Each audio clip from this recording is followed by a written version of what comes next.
coming up on the Knowledge Industry Podcast. Really, PowerPoint, Keynote, Google Slides, whatever your software is, kind of doesn't matter. The software itself encourages you to be terrible. So today's topic, how do we avoid death by PowerPoint? How do we make presentations more engaging? Dan Fraser is a former police officer, tactics instructor, and now he coaches speakers and trainers to captivate their audiences. Now he's just released a book called Kick-Ass Presentations, so how can his tips help you? Do you sell online courses or run live workshops? Do you have expertise that can help people in life or business? Are you even running an online training empire from your kitchen table? Then you're part of the knowledge industry, a fast-growing industry that means that you can learn almost anything, and anyone can create a business around what's between their ears. Welcome to the Knowledge Industry Podcast with your host, Mark Egan. So Dan, great to talk to you. Just first of all, whereabouts in the world are you? I am located in Calgary, Alberta, which is in Canada, and normally we're the sunniest city in Canada with about 330 some odd days of sun per year. Today is not one of them, sadly. All right, so you're already doing the tourist pitch there. Okay, great. Now That's right, yeah.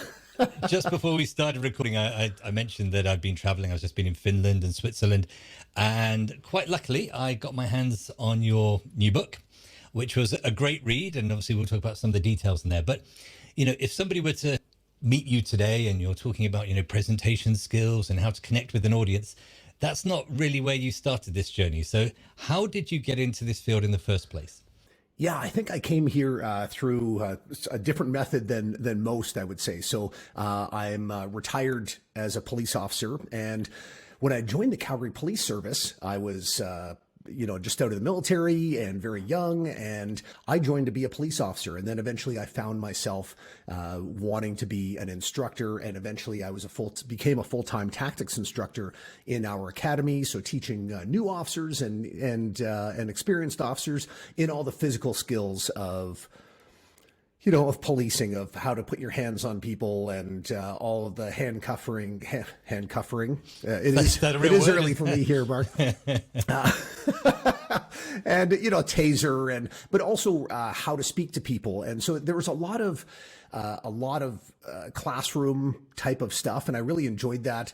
And it wasn't till I left that job 6 years later as a full-time instructor that some of the other instructors said, "Hey, would you put together a course on how to actually teach?" And I thought, wow, that's okay. That's quite the endorsement. Yeah, let me look into that. And so what that launched me on is sort of a journey that I've had for the last decade of how can we be effective as speakers and as presenters, and how can we capture people's attention and hang on to it. And that led me to a workshop and eventually to writing a book. And 2 years ago, when I retired from the service, I took my part-time consulting and training company and went full-time with that.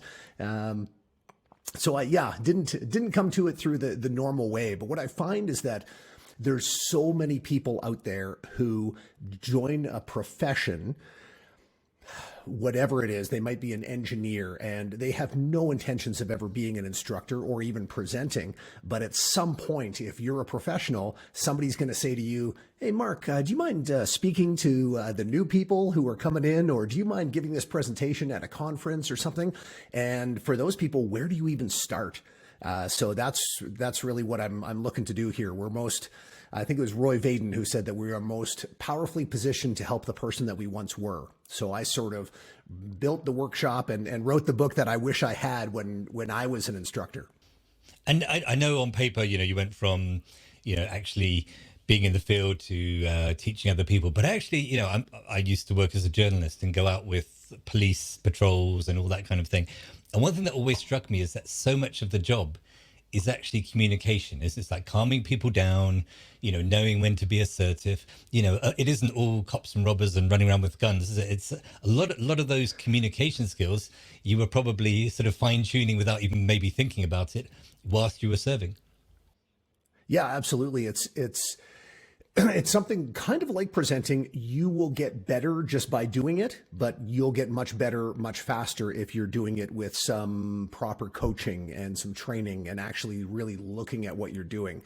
Because not every 20-year or 25-year police officer is amazing at speaking to people. Most get good, but it misses some people. So you're right. There's a lot more to policing than just, what you see on TV, all the driving fast and all that kind of stuff. It's fun, but really the job is talking to people. And that's what we really focus on, getting our officers to be really good at.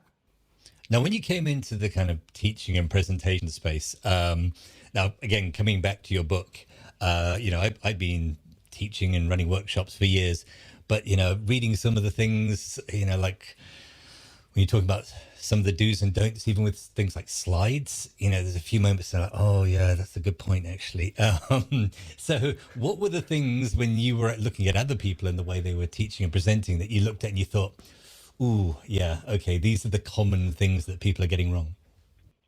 Yeah, absolutely. And it's all the stuff that I did wrong too. I don't know. Some people think that, you get to a certain level and you were just kind of born that way, but I made every presentation and mistake you could. We use PowerPoint, and that's kind of the most prolific software, I'd say, in North America, certainly for government. But really PowerPoint, Keynote, Google Slides, whatever your software is, kind of doesn't matter. The software itself encourages you to be terrible. And what I mean by that is when you open a new PowerPoint, it says click to add title and click to add text. And it's just begging you to add a title to your slides. And really your audience doesn't want a title. They want your takeaway message. And so that title ends up being kind of something more for the presenter to keep them on track. And then it asks you to fill in bullet points, which this is all synonymous with death by PowerPoint. This is what nobody wants.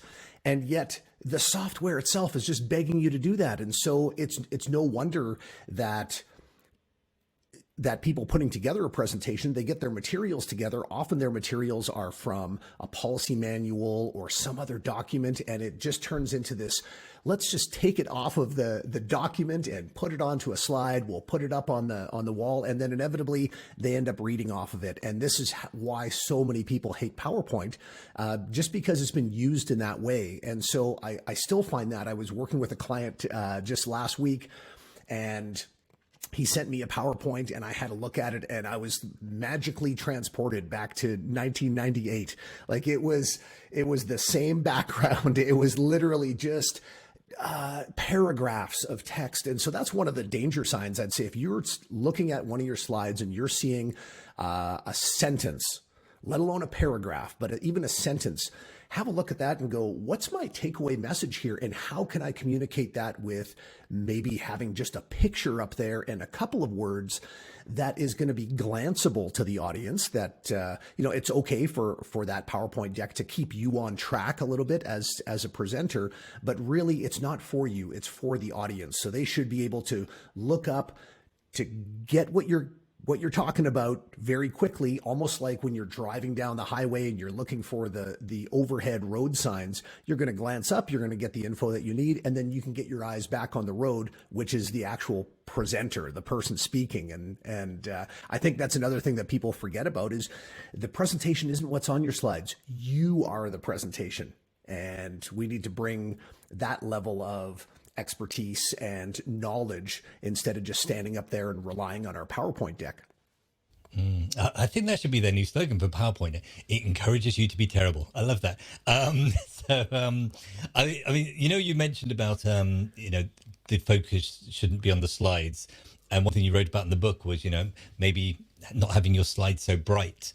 If you're there in person, there's a big, massive white square behind you is sort of distracting your attention.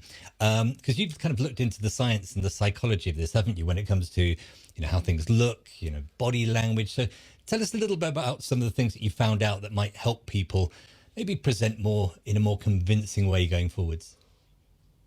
Wow, that's a lot to think about. Okay.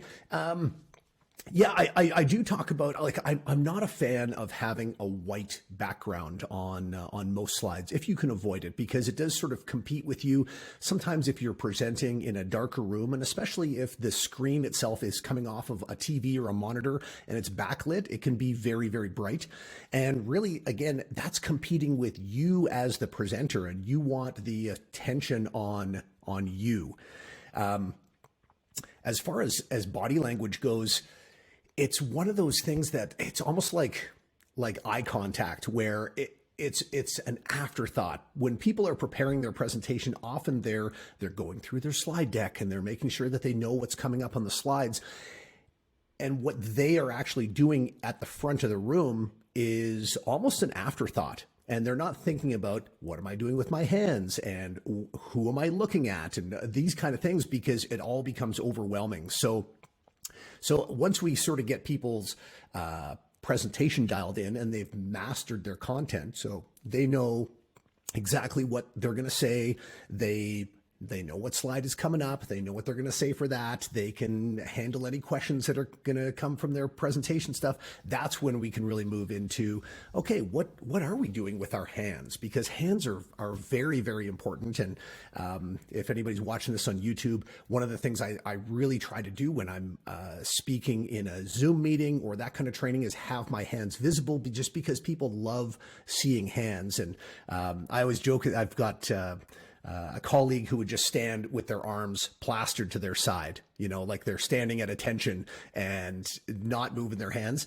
They end up looking like an alien being who's pretending to be a human.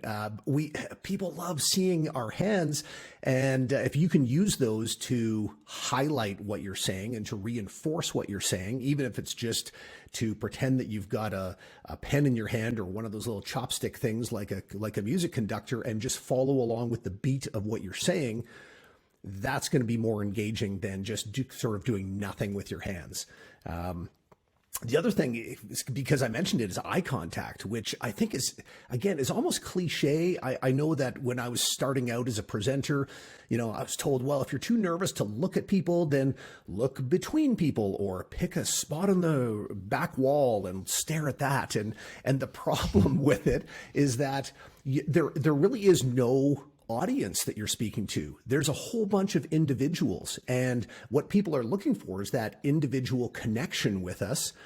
So if we can make eye contact with that person, it's more like we're having a conversation with that person. So if we're looking between people, or if we're staring awkwardly into the back of the room or somewhere else, what happens with those people is they go, oh, I went to see Mark speak, and you know what? He never looked at me. We didn't have that sort of connection happening there. So that's another purposeful skill that we want to be able to lock eyes with.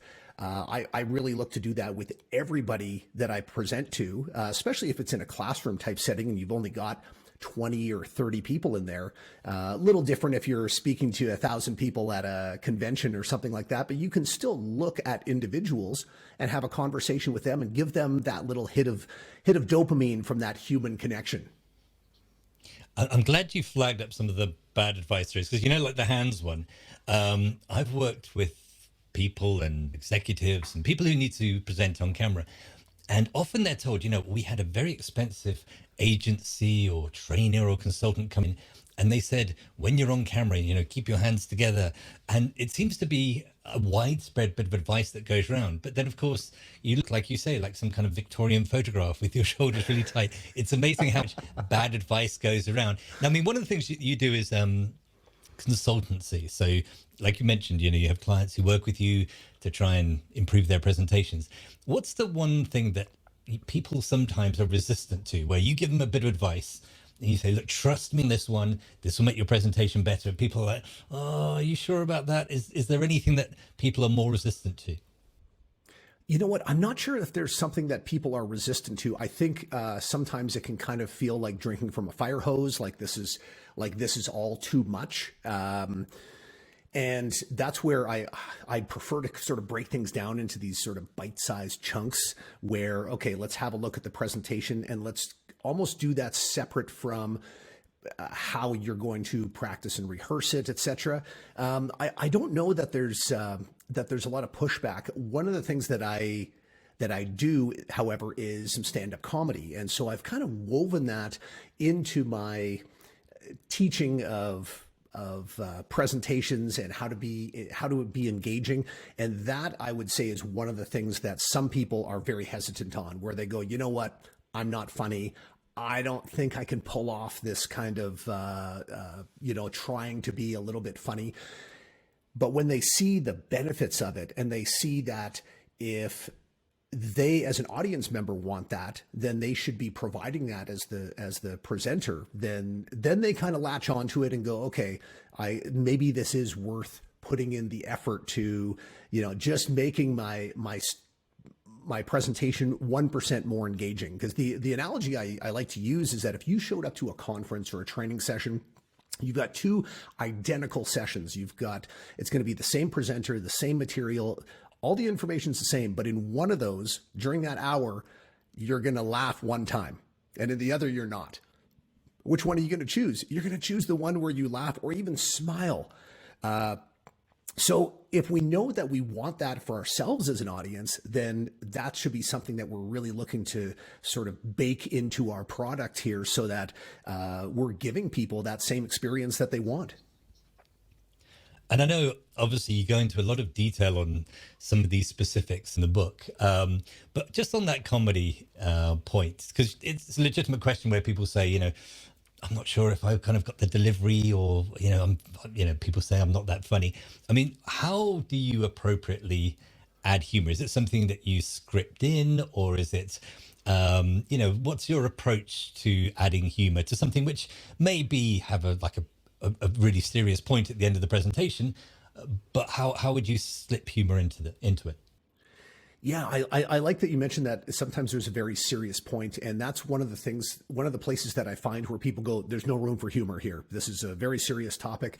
And sometimes those serious topics are the ones that need it the most, because if we're just, in law enforcement, there's all kinds of presentations about, there's detectives that look into, let's say, child abuse or something, and that's a pretty tough subject to talk about for an hour. And so if we want to keep people engaged, we sort of need to let the tension out of that every so often. And so some appropriate humor in there would be good. So a couple of things, there's ways that we can prepare this ahead of time. And one of the easiest ways, I would say, if we're using something like a PowerPoint deck, is to look through and find some of the key messages that you're talking about, and then look for funny images that have to do with that item. So, if it's, I don't know, I'll take something, I'll take something dark, or, like, let's say you're trying to teach kids or parents how to keep their kids safe.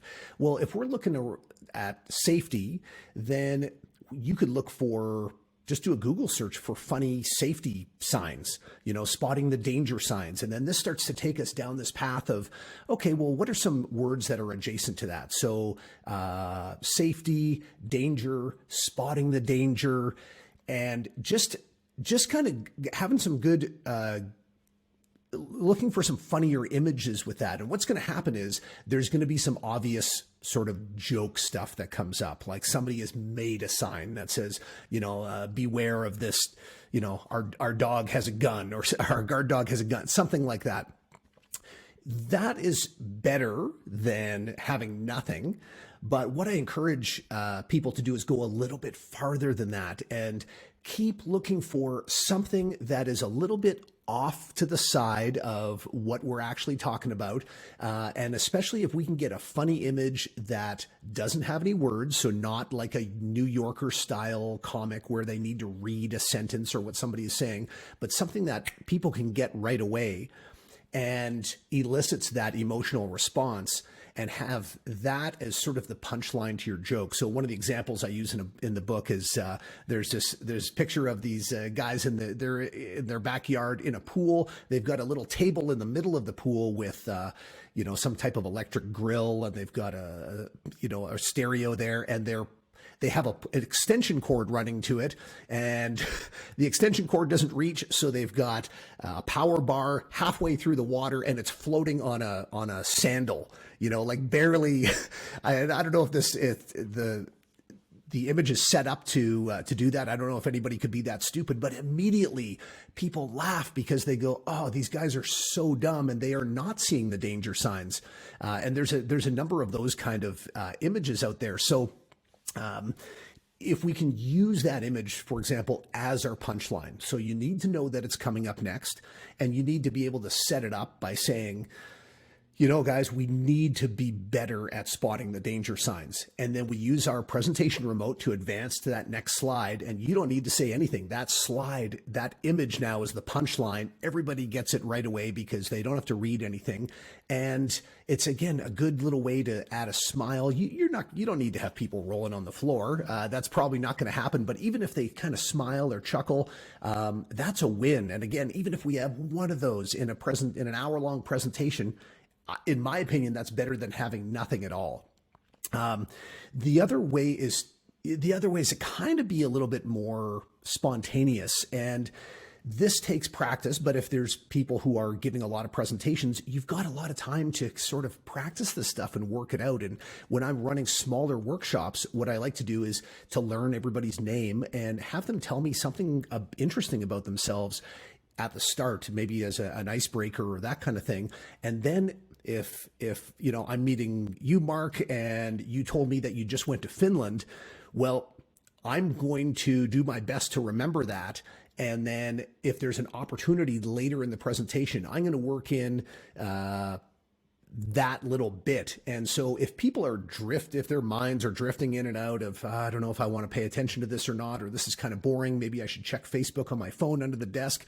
And then I go, yeah, this is just like when Mark went to Finland. And all of a sudden, there's no way that you are not paying attention. And probably your friends and the people around you are going, oh, what's he going to say about that?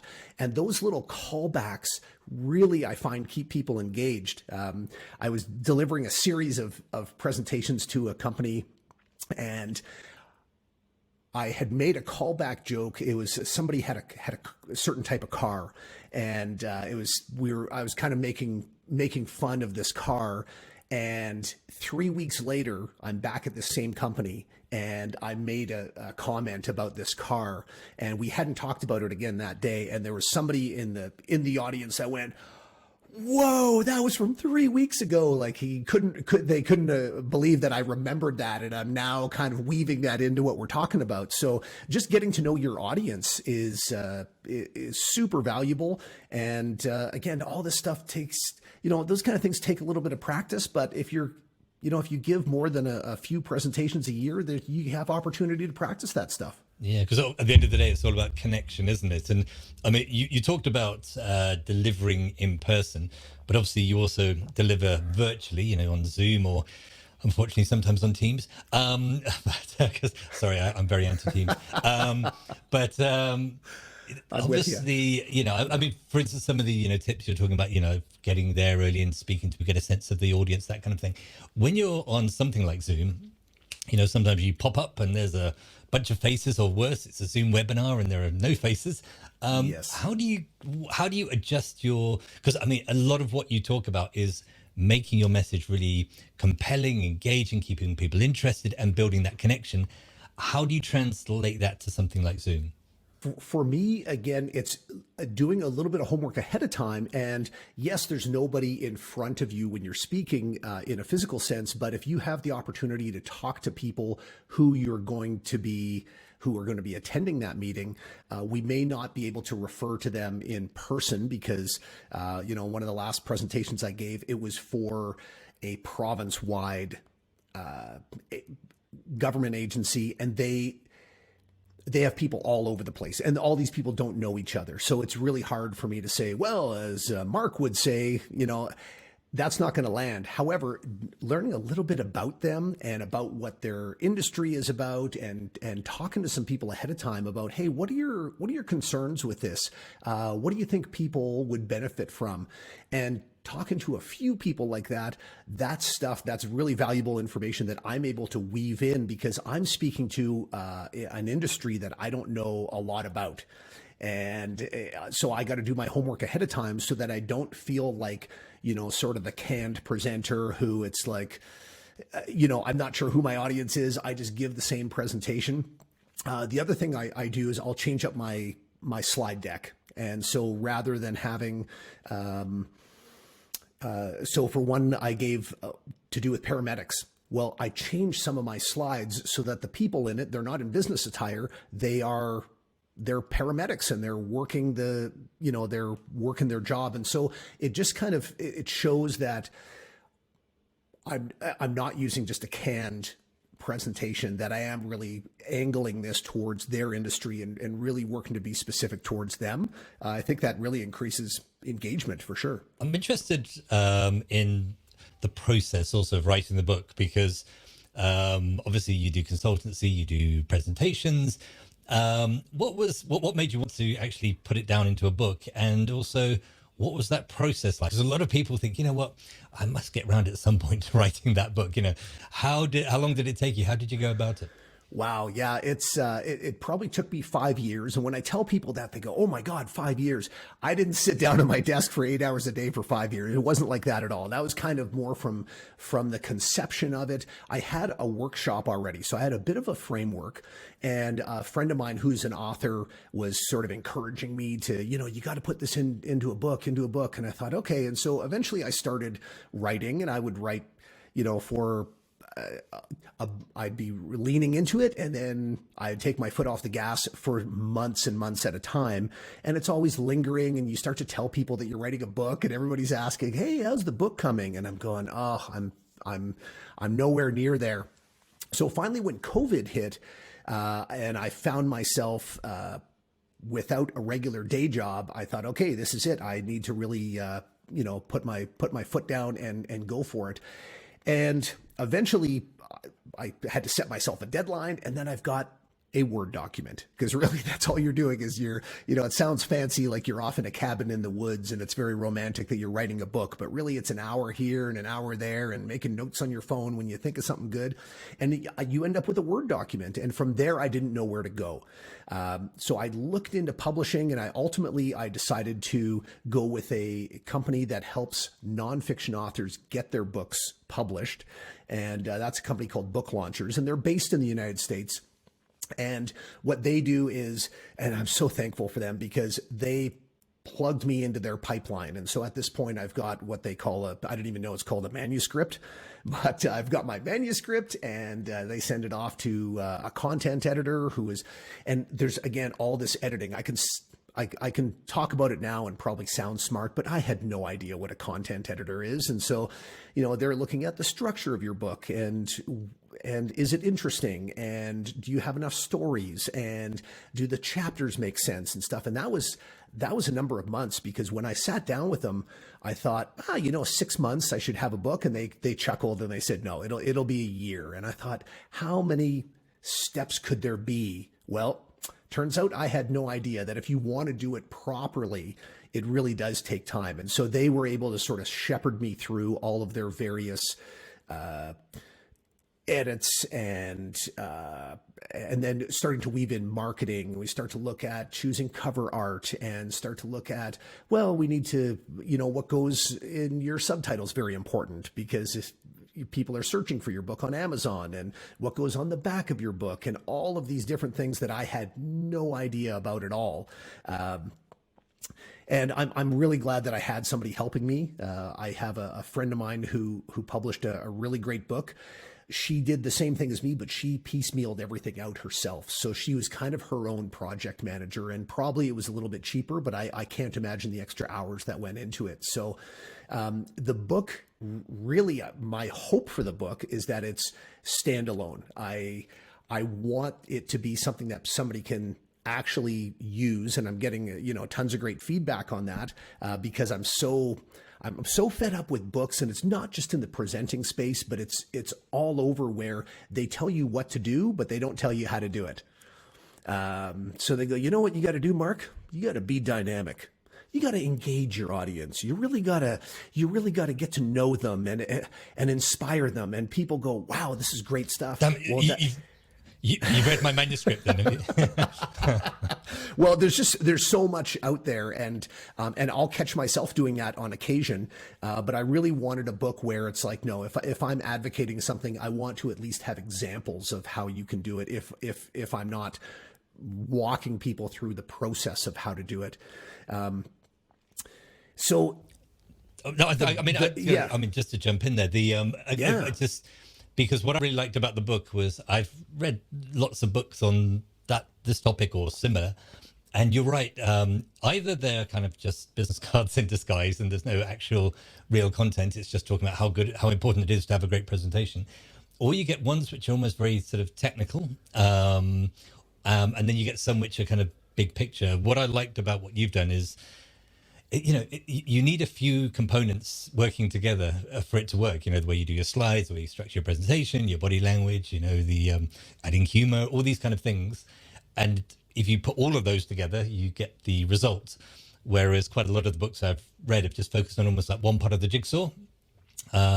Whereas you've got everything from fonts on slides to, kind of storytelling, connecting with your audience and everything. So I think, whatever the extra time is, I think definitely paid off. And what would be your advice to somebody who, there's a lot of people right now who have maybe left jobs with what's happened in the world recently, and they have an area of expertise, obviously like you did when you were in the police. What would be your advice to somebody who's saying, right, okay, I'm going to start presenting now. I've got to take all my expertise and maybe turn it into a keynote that I can go and deliver at conferences. Obviously, I know that's a big question, but in just a general sense, how would you encourage them to approach it? Wow. Yeah, there's certainly a lot of people in with that kind of stuff. Lots of good expertise. Honestly, I would use some outside resources, because if you're not a very experienced presenter, and probably even if you are, there's stuff that you can still pick up and learn from, books like mine, or even going through, there's a ton of really great tutorials on YouTube, and there's so many resources now to do that.